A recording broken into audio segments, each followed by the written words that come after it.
السلام عليكم تعالى وبركاته. بسم الله الرحمن الرحيم.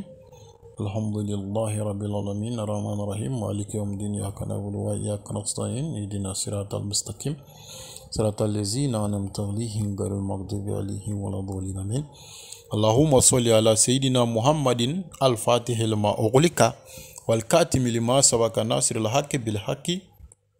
والهادي إلى صراطك المستقيم wala ali haka kadri wa miqdarihi al-azim.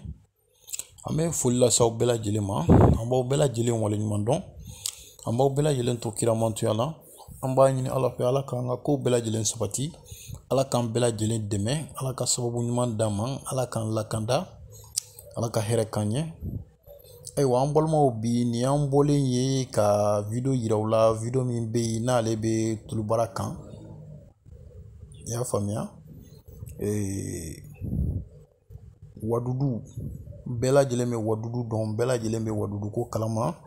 ya me borula itemesena benama ou bien dondola do ya fiye voilà donc wadudu batan ani flati de ces fin fou là donc ani ala to woro kacha voilà donc antena seganda sabema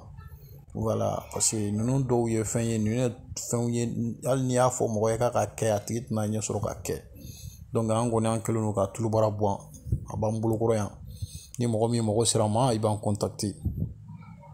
aramade me dien koko la gi jija ga manja nyini ibe dien baro bar la jija ga manja nyini parce que ni jara aramade unye abi kungo no ya quoi voilà ni jara aramade unye ibe ta dunya fon fa dunya yoro la iba soro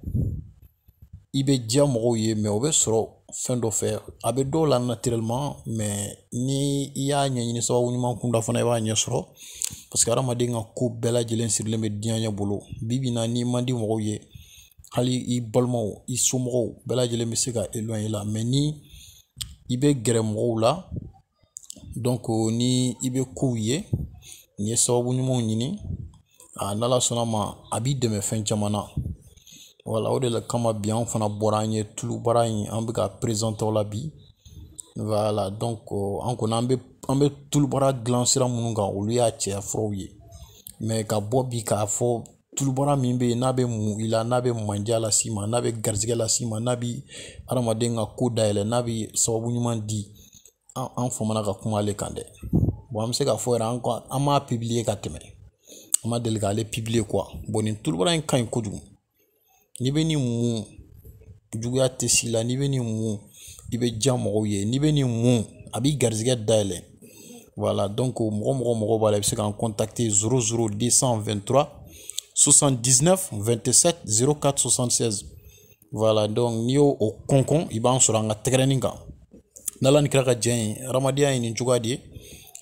parce que faida anya di akacha wal shina ma klala ali bianye faida do di obe warko kan donc faida ko nan ba di mo munu fana be nu mo be fen do glani na on yere ga bulu kan parce que mo be hal ni ko ni ke olu ba foko non ko ambe fe aw yere bulu mi glan aw yere fen minu la glan ka ban ka bla am mo bo de la donc ore kama ambe to ka fen do fana bo parce que mo do ta famia anga fo sur l'interview ko ina anga fo sur l'intala mais amba kedi pour que ka mo demain parce que demain suga kacha bon mo ko be si en ma ambo glawye donc ayamara le no fana anga page mbena la kodono no anga bla sans venir mo mi mo bala ba contacter